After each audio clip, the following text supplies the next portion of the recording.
today on the show, I have Dan McCormick, CEO and founder of Try Create or Create, interrupting the creatine space by creating the very first creatine gummy.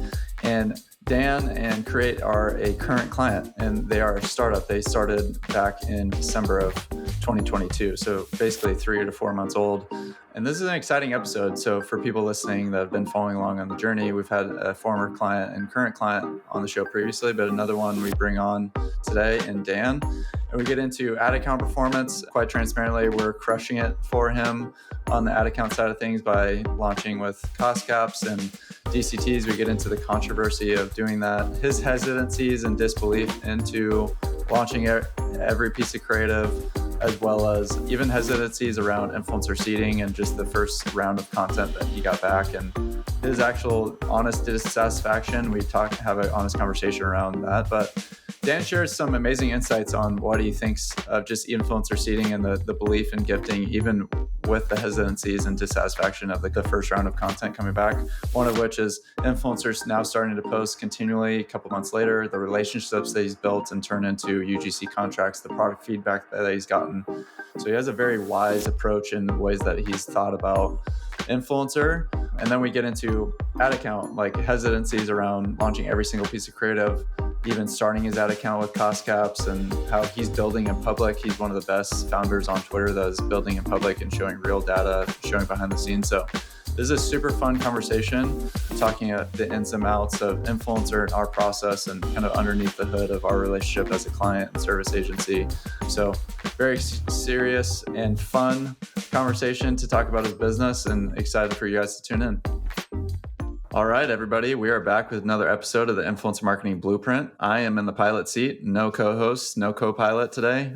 It's just me talking to you guys, but I do have a special guest. He is a current client and I'm just going to go ahead and say this, one of the fastest rising D2C brands today, building in public, interrupting the supplement space.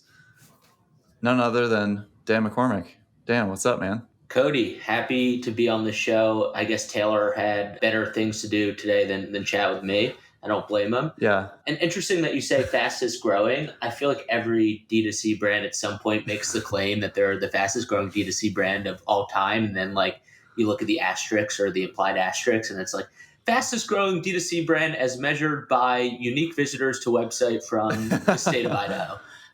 Exactly. So yeah, we'll go with fastest growing D2C brand of all time, Create Wellness. Yeah, fastest growing as claimed by Cody Whittick. I mean, I've never said it on the show personally, so we'll just go with that. Let's go with it. You are the fastest rising guest of the Influencer Marketing Blueprint.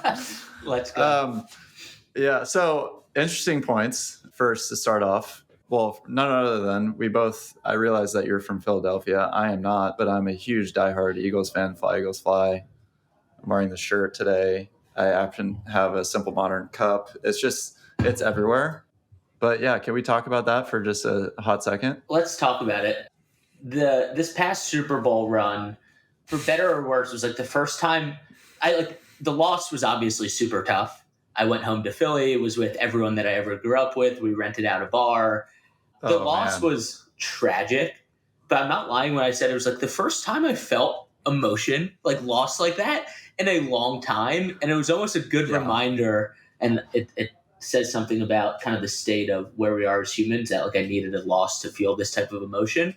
But it was almost a good reminder. It was a good emotional reminder that I could still feel those types of feelings. All of which is to say I'm way over leveraged on the Philadelphia Eagles. It sounds like you're not from Philly.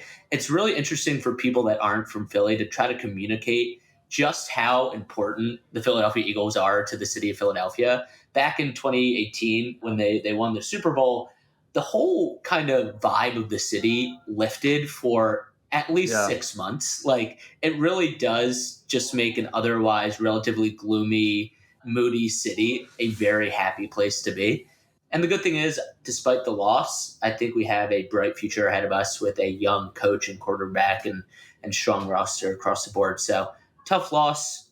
Glad to hear you're an Eagles fan. Go Birds, baby.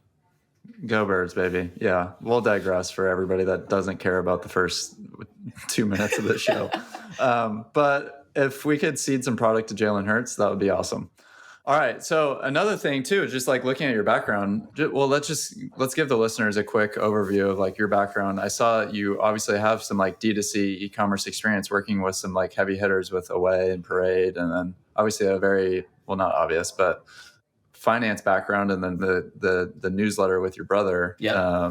Yeah. Could you just speak to that? Just give a little overview of context of before coming into your brand. Yeah, so I spent my entire career, which admittedly is not that long. I'm 28, graduated in 2017, entire career in D2C e-commerce. The first two brands that I worked at, Away and Parade, were kind of this different generation of e-commerce brand. Away specifically, amazing product, amazing founding team, was like really hot in 2017, 2018 when D2C and e-com in general, there was one, an arbitrage, but two, like at that time you could build not only big businesses, but like there was the funding to build big companies and attract really great talent. So like my main takeaway from Away was just the network that I was able to build of really smart e-com people that worked there kind of in the beginning stages and learned the bare bones, and jumped over to Parade, which was a women's underwear company, which created a ton of great fodder for my friends for the period of time that I was there. Was like head of finance, which meant basically running the business side of Parade. Really interesting kind of D2C venture back story. Learned a ton about how to scale one of these businesses, and left that business about a year ago to join my brother, who writes Not Boring. It's a business and tech newsletter that also has a venture fund attached to it. And from that experience, just kind of learn the value of being super authentic and open about building in public. So kind of brought all of those experiences together to start Create. And for context too, this isn't just some like side project for your brother. This is like what at the time it was 140,000 subs. So, or I don't know what it is now. Yeah. Maybe you can speak into that. This isn't just like a small little newsletter that goes out to a few people, but this is a business, a real business. Yeah. So it's 190,000 newsletter Amazing subscribers. The interesting thing is we've never spent $1 on paid marketing. It's all organic as subscribers. And the quality of the subscriber is, basically a high percentage of venture capitalists in Silicon Valley, founders. I think a stat we ran was that 40% of our readers were at one point either founders or investors. So it's a super high, very valuable CPM. So it's a sustainable business. And the other thing is that like it's not serious, and I think that's like the main learning that I brought here. We're writing about serious things. We have a very serious audience, but we never take ourselves too seriously, and I think that's why people like it. Like every newsletter, you have to find your angle, but like our angle is write about serious things in a non-serious manner. Your current brand, give the 30-second what it is you do and you started, and then I'll ask questions about it. Yeah, so I guess the tagline is Create wants to be the first modern creatine brand. We launched a creatine monohydrate gummy that's the first of its kind. The overarching idea here is that there's just massive underpenetration of creatine as a supplement. Creatine's gone through this basically like 30-year stigmatization of the supplement from basically a quasi-steroid that's only meant for male bodybuilders and super serious athletes. It's potentially dangerous for you, all these negative side effects. Turns out it's actually like the most researched fitness supplement on the market that has wide-ranging benefits for a bunch of different populations. And so our goal as a brand is how do we reverse that stigma? How do we bring the benefits of creatine supplementation to a much wider audience? Right now, something like 2% of the population takes creatine on a regular basis. We think like there's literally like a 50x road ahead of us on that front. Like basically everyone can benefit, save some like at-risk populations. A lot of people can benefit from creatine supplementation, proper creatine supplementation, and that's what we're trying to do as a business. And being in like CrossFit and being in the space for a while, I'm just shocked that this hasn't been created before. Just knowing how creatine is like, you buy a huge tub and it's like $20 and lasts you like 5 years. Yeah. So it's pretty crazy just being in the space and having, I guess, knowledge about the industry to a little bit. So give listeners understanding of like, you guys just launched. Basically like where you guys have been, when you guys launched, where you're at today, and what you project to do. Yeah, so launched in December, halfway through December of 2022. Today is March 2022. So what is that? Just about 3 months of sales. we did about 20K in our first month, about 65K in our second month, about 130K in February. And this month, I thought it was going to be around 150. Things are looking up, could be anywhere from 150 to 200, depending on how the last 9 days of the month pans out. I don't want to make like wild speculations on what the year is going to pan out. Like there's really no incentive to do so, but I would say somewhere between 5 to 8 million in top line in 2022. All right. $50 million brand by the end of the year. You heard it here first. Yes. At least. That's what he said. At least 50 million. Yeah. If kinship can do their job. Yeah. Gosh. Okay. So I went back to so we first encountered each other on Twitter, and it was like a month before you launched. So go back into that time, like you're a month in. I mean, obviously you've done work, you've done like pre-launch, you've done like a waiting list, I'm assuming, but like what marketing channels did you have in mind? Like, hey, I want to go to market with like this marketing mix. Yeah. So aside from the newsletter and running this business, my third job / hobby is being a long-term Meta bull. Like I'm a Mark Zuckerberg apologist. I think Meta is the greatest entrepreneurship enabler of all time. I think they've gotten a really tough run of it over the past 3 years because essentially just really bad PR and like everyone loves to beat up on big tech. But just like seeing the impact of Meta on a bunch of these brands and even outside of D2C, the impact of what having a efficient, scalable marketing channel can do. Like I've always been a huge fan of kind of their mission, despite a lot of the noise around the company. I came into starting Create thinking TikTok's really hot right now. It seems like their ad product is getting better. Like the product that we're selling plays really well with gym content, which at the time was like super popular on TikTok, still is from an organic perspective. So I thought it was going to be like kind of 50-50 between like Meta and TikTok and paid and organic. What I kind of quickly came to realize is that one, Meta was rolling out Reels, which in many ways contained a lot of the growth that TikTok was experiencing. Yeah. And two, Meta's ad product, which had kind of floundered a little bit due to iOS 14, had just since rebounded and gotten a lot better. So while we weren't in an arbitrage moment, like maybe, just around like when COVID started to open up in mid 2020 or back in like 2013, 2014, when Warby and a lot of those brands were launching, it wasn't like a straight arbitrage moment, but it was a relatively efficient time to be spending on Meta. And so, yeah, that was kind of like not exactly the founding insight, but once we start to actually deploy dollars, that was like the insight that like it actually is, despite all the noise, a really advantageous time to be deploying dollars on Facebook. So this is kind of going back to what you were saying earlier too, having to do with your newsletter, just because maybe you're connected with VCs, maybe from your brother or finance days or working at D2C brands where maybe you had raised or sold or different things, whatever the case is. I'm not exactly familiar with Away or Parade, but did you utilize those relationships did you guys raise? Did you guys have or utilize those relationships when it comes to Create?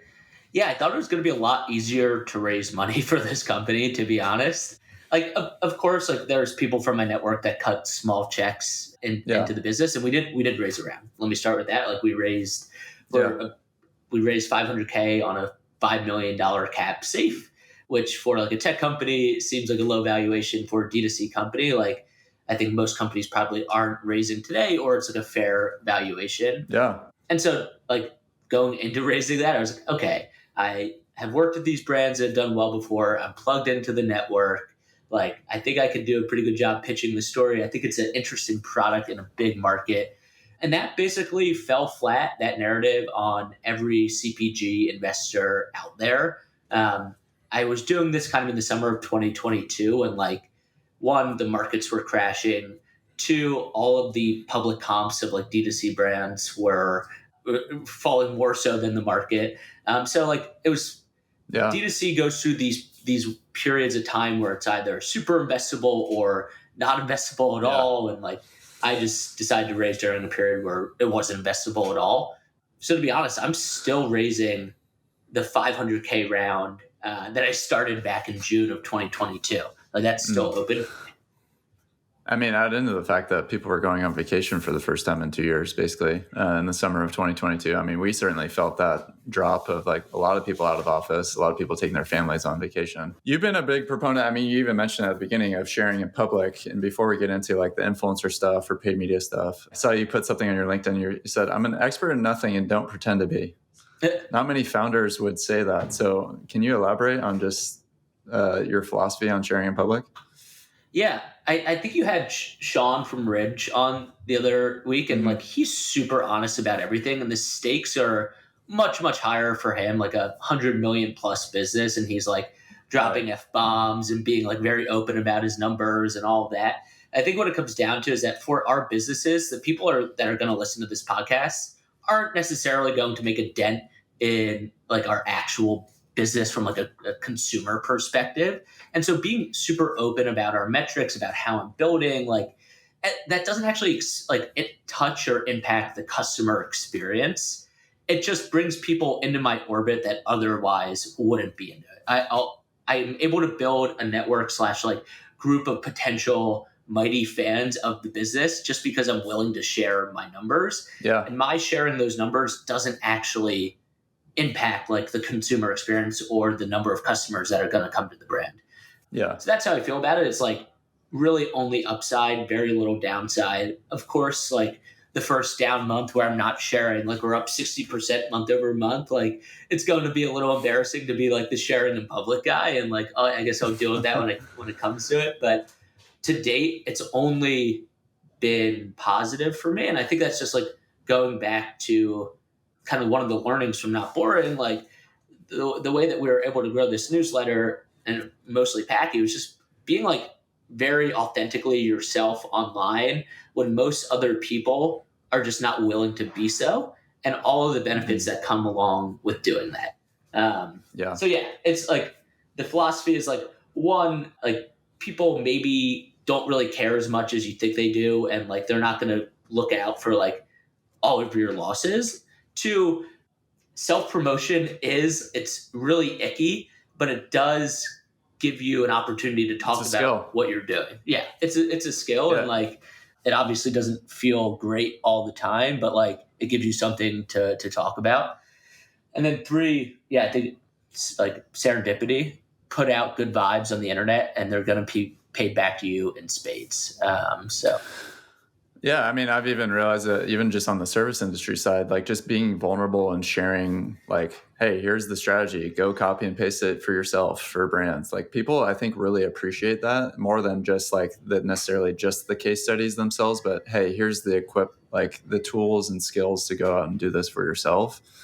And I think that's what kind of like what you're speaking to is like you're being able to share like, hey, this is what I'm actively doing in the moment for my brand. And I'm posting the results, although they've pretty much to this day have all been positive. Like you like as soon as you maybe hit a negative moment, you're going to have all this support of people of an audience that have been following along on the journey. I hope so. which I think is really cool. It is really cool. So let's get into the nitty gritty. So obviously you wanted to work with us for a reason. Like we came together. So I've asked you about the marketing channels. You wanted to, like influencer was some sort of interest to you. Influencer and paid ads, like basically our two services. And as it stands today, we've obviously like morphed and changed and edited and flowed like into like kind of things. And as we've learned and come alongside each other, but I was just curious, like what's been the feedback like on the influencer side of things, like as you've seeded your product and as you've kind of gotten out and worked with us and done sort of these services. Yeah. So what's been the feedback from influencers? Yeah. Or even just directly from you. Over time, like over enough people, there's going to be people that connect with your product, and like Kinship was really good about kind of narrowing in on who exactly that person is going to be. And so, yeah, over time, like I think we've done a good job, and I mean your team working with my team on like refining who to gift, how to message the entire flow to them, and then how to take that content and turn it into compelling ads.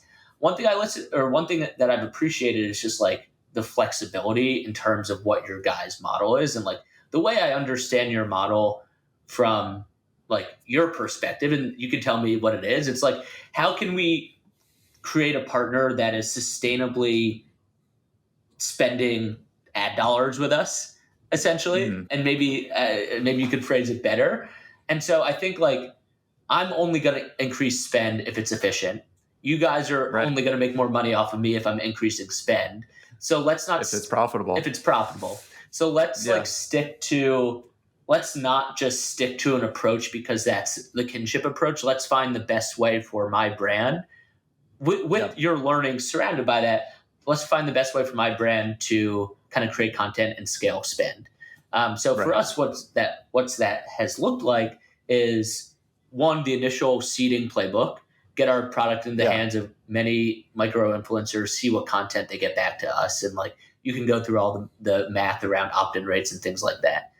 What's been more valuable is like, cool, let's say 30 out of the 100 posted content, maybe 5 of them posted content that like is really, really promising and could be an ad, could not be an ad, whatever. Like we'll put it in the account and find out.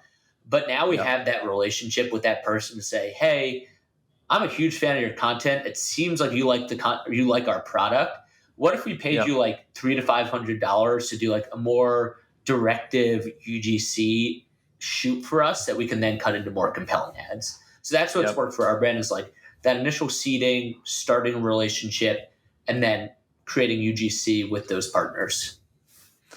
So that it's I love like how you just finished it, because a lot of people don't have the actual like mentality of the relationship that's actually started. Like we sell them on the content that's going to get produced and we're going to launch in your ad account. We're going to identify a CPA and all that stuff.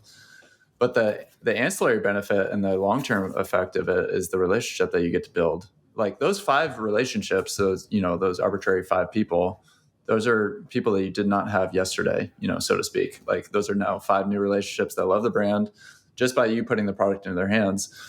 It's funny you mentioned like even like the low quality or like all that stuff. It's like, can you imagine if you paid them a buttload of money up front and it just came back crappy? Like that's now you're like out of the hole even way more. Totally. You know what I mean? And a lot of brands do that. So it's like, it's kind of pick your poison on potentially on some of the things that you do get back.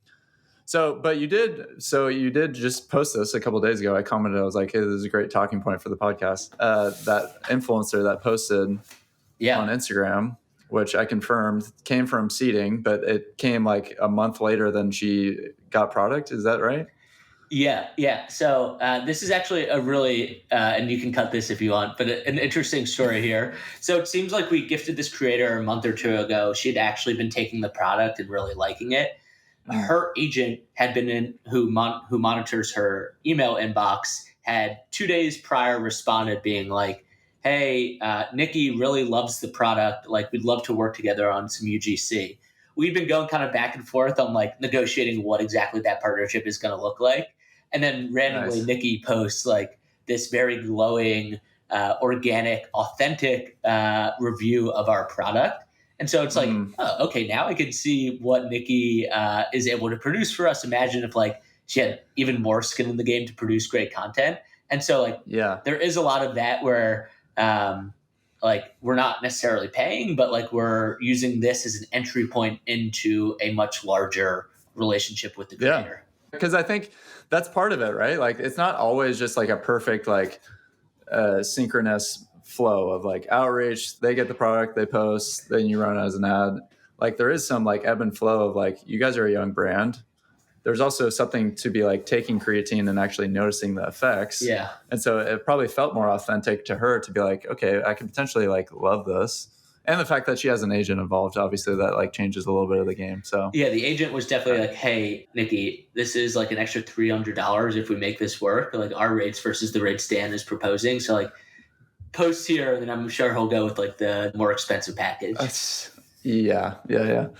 Always playing a little game. Okay, so let's get into that side of things, because obviously that's been, just as a teaser for people listening thus far, that's been like a huge success for you guys. And so the relationship with Meta, you already said you are bullish on Mr. Zuck. I bet you'd like to have a sit down with him, though. Do you want to give the audience a little insights into what happened earlier this month? Yeah. So as I said, jokingly a huge Zuck fan. I actually think he's gotten a pretty hard run of it, despite being like the top 5 richest person in the world. Like I generally think that, and this is aside from what I'm about to get into, I do think like all else equal, he's been a relatively responsible operator for the last 20 years. And like, I almost compare him to like LeBron, who like gets all of this shit. But if you go through LeBron, like the dude is the most stand up. Like he's done like one maybe questionable thing in his entire career, which was the decision. And in every other way, he is the consummate professional.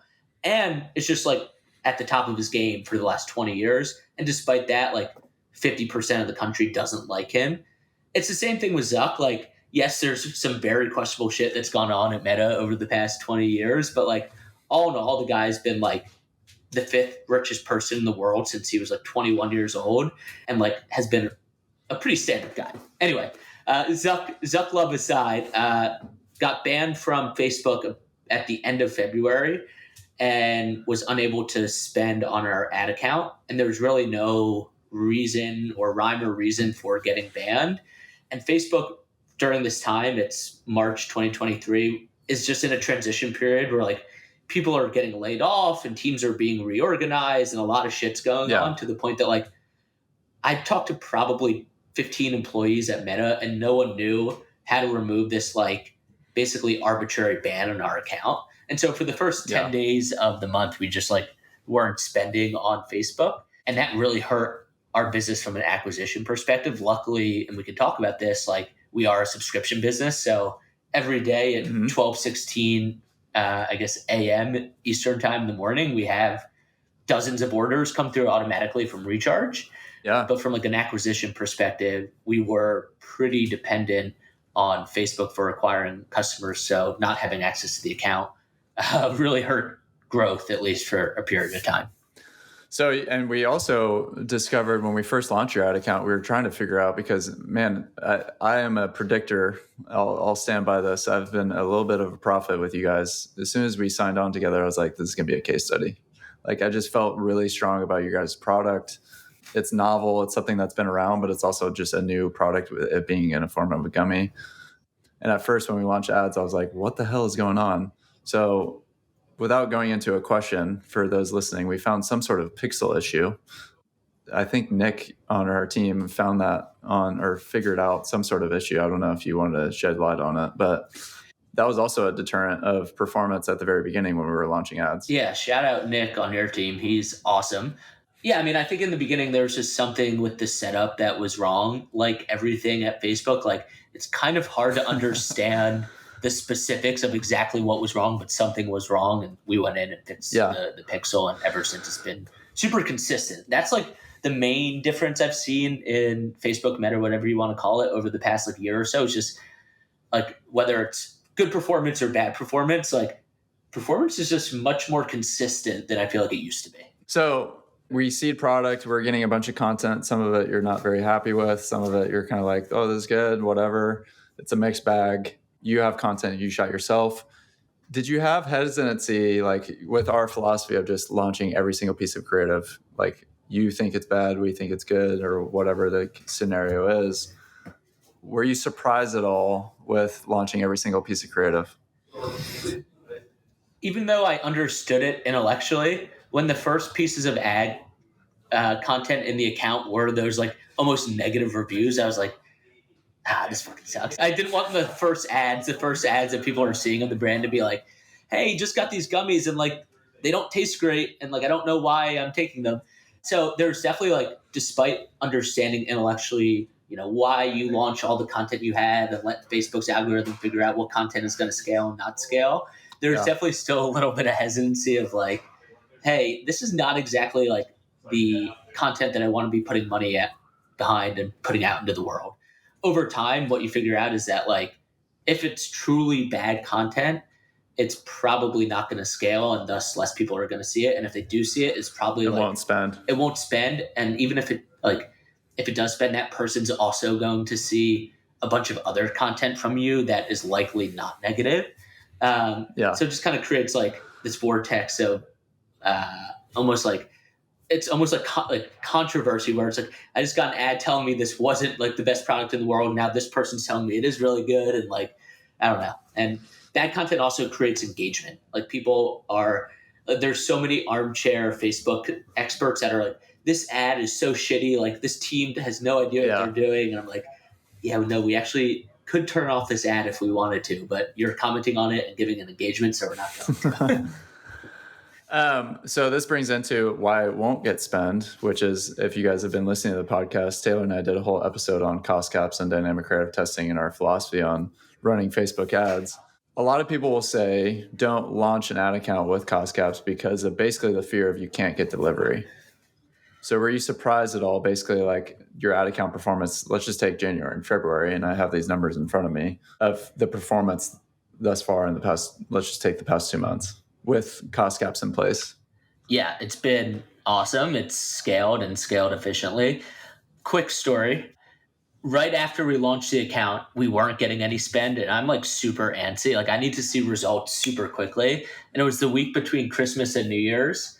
And like, basically we launched, cost caps weren't getting any spend. I tweeted out like something to the effect of like, are we doing this correctly? And I didn't name Kinship by name, but I was like, I don't know if I trust this approach right now. And basically for a one, everyone was like, dude, don't do cost caps. You got to do like highest volume, lowest cost campaigns. And I like went into the Facebook account and created a campaign to those specs, and like, of course, saw like a little bit of performance above what we were seeing on cost caps at the time. But if I was just like patient, I would see that, a week later, like cost caps, the ads will have learned enough. We will have found like exactly what the cost cap needs to be in order to find initial spend, things like that. So like, despite a little hiccup at the start of the relationship, and from that sense, cost caps and your general approach to how to scale a Facebook account has worked for us, at least the last 2 months. For sure. So what was your CPA goal when you launched? I believe I know this number, but what did I tell you guys? Like 75? I don't know. You said 45. 45. Okay.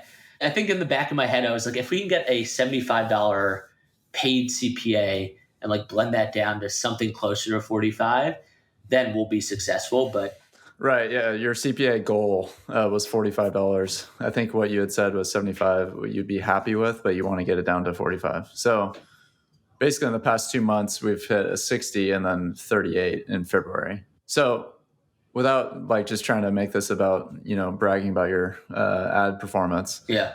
You're about 4 months young as a brand. What do you know now that you didn't know at launch? That's a good question. There's a few learnings that I wouldn't have predicted at the beginning of launching this company. 2 stats that like I like to throw out about the performance to date that like most people are pretty shocked by. One is that 75% of our customers are female. And then the second is that 70% of customers are trying Creatine for the first time. And those two insights, it's kind of circular. So one, those 2 insights are largely driven by the creative that we're putting on Meta. But now that is true about our brand, it also feeds into the new creative that we're making that we'll then put back into Meta, if that makes sense. So it's like creative drives company profile, and then company profile, which you could call brand as well, then drives creative. And I think that wasn't super clear to me when I started. Like the first 2 companies I worked at were very tops down. This is what the brand is. Away was like a super inspirational travel company started by like 2 very design driven people. Parade was like very downtown Manhattan, like dime square aesthetic. And like that was all tops down. And our brand is just very bottoms up of like, hey, we have a great product. We test out initial content, and this is who it resonates with the most. And we're going to feed that back into the brand. So that was like a kind of an operating philosophy that I didn't have coming into it, but have learned over the past like 3 months of like, yes, being tops down on like what the company is and the brand and all that, like I think does have its place, but there's also a place for just like listening to who your product and company resonates with and then building from that. Amazing. I mean, one of the advantages of even seeding out product is being able to see like who rallies around your product just is agreeing to receive it, right? Like as far as like categorically, like if you saw more females or males or fitness junkies versus like, I don't know, the girls that are really trying to drive awareness, let's just say, on their profile for to be PC on this. Something interesting is that, so the first gifting like we did, or probably the first two giftings that we did were 50-50 female male. And I think 85 to 90% of the content that's been posted has been posted by women. And so like that very fact, that characteristic of Yeah, seeding, where I think just female creators are more used to posting product that they're gifted on their true, channels, true. has driven so much about what this business is, because then we're able to take their content, learn from their content, create new content off of it that drove our Facebook account, and suddenly we're like a female oriented creatine gummy company. And it's all because like who was willing to post about our product in the first initial rounds of seeding. So I mean, we talked a lot about that account, like with cost caps in place, we're hitting a very profitable CPA for you guys right now. And especially in a subscription model, that is huge, because even there's a lot of subscription businesses that we're working with or that we just know that they're not first order profitable, but that LTV does make them profitable because they are in that subscribe and save model. So were you guys always interested in that model for that very reason? Just it gives you a little bit more margin to acquire a customer, or is it something that you guys have kind of just like, this is probably a good idea, let's just turn it on and see what happens? Subscriptions, that was like one of the founding theses of the company. Like I kind of approached Create in two ways. One was like, all right, if I was to create the perfect D2C widget company, what would it be?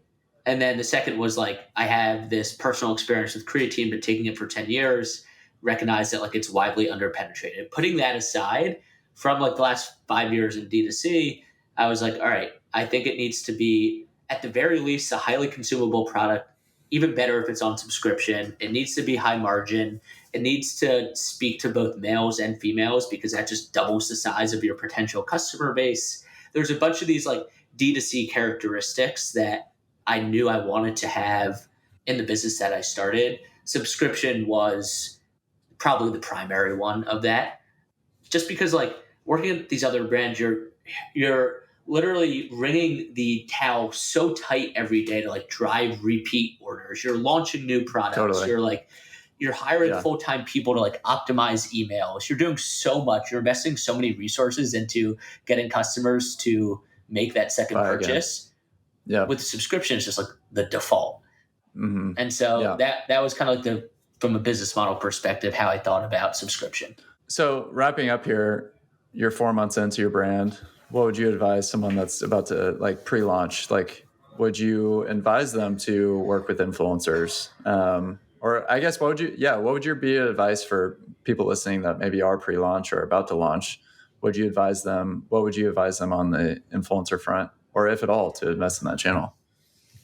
Yeah, on the influencer front, I think I'm probably not the first person to say this. Like, unless you have a major arbitrage from like a celebrity perspective, it's probably not worth doing pay for posts influencer in your first like 6 months to a year, until like you don't need to do very strict ROAS calculations on what that placement's going to get you. So avoid that. There's going to be like people that aren't quite needle movers that are willing to work with you prior to that. I would avoid it. That being said, like if you can build a deal with an influencer that has a built-in community, like that's something worth exploring. And then the second thing is I do believe in gifting. Like I think a lot of even immeasurable positive comes out of gifting. It gets your product out in the world. You can get feedback from customers. Like we heard from initial people that we seeded that like our product was too sticky. And that was something we did that like a month or two before launch. And that was something we were able to then correct prior to placing our biggest like very quickly. Very quickly, customer facing PO. And so like even from a non-marketing perspective, having like a cheap way to get this product out to hundreds, thousands of people, probably not thousands yet, was like super beneficial. And then just like, I think this is one of the main things that you guys talk about, but like, how can you kind of harvest as much value in a mutually beneficial way out of those gifting relationships as possible? So it's using the content that they're posting in ads, then it's potentially moving them to a UGC relationship, then it's potentially moving to an affiliate relationship, then maybe potentially it's like, hey, we want to do some kind of brand deal with you where like we just want you to be someone that people associate with the brand. And that could all start from just like sending them a product for, I don't know, for us, it's like $25 or something. So a lot can come out of like one initial interaction. Well, I love the perspective too, because it's something that's a little bit more long-term, and it's not necessarily like a direct one metric that you're measuring it against, but there's a lot of different things that are involved when it comes to a relationship, rather than just kind of like clicking a button, turning on an email campaign. These are human-to-human relationships. And what Dan mentioned, you've heard me talk about on the podcast, don't entertain macro influencers, please, guys, unless you're at a certain revenue tier. So the audience has definitely heard that a time or two. All right. Well, it's been a jam-packed episode. You guys are, like I said, fastest rising D2C brand. Yes, sir. To hit the market. You're a Fly Eagles Fly fan, which has just added juju for your brand to just skyrocket. Where can people find you if you're wanting to connect? On Twitter, Dan McCormick 13. On the website is trycreate.co for creatine monohydrate gummies. I tried out LinkedIn a little bit. I had to crawl out of my skin, so posting much less there. But maybe I'll pick it back up again, and I'm just Daniel McCormick there. Yeah. Go follow him on Twitter, guys. He's for especially brand owners listening, like we talked about on the show, building in public, putting out valuable things, get to show the inside and underneath the hood. And additionally, just I'm sure he'd be available to you guys, especially people that are just launching. Totally. Love to be a resource for you. So Dan, thanks for coming on the show. Cody, thanks, man. All right, that's all for today. If you'd like some help developing your influencer marketing campaign, go ahead and DM us on Twitter. Links are in the description. Or you can head to kinship.co to learn more, and you can book a call there. That's KYNSHIP.co. At kinship.co, you also find tools, templates, and resources, all designed to help you grow an influencer campaign that drives visibility and sales, not just likes. Thanks for tuning in as always, and we'll see you next week.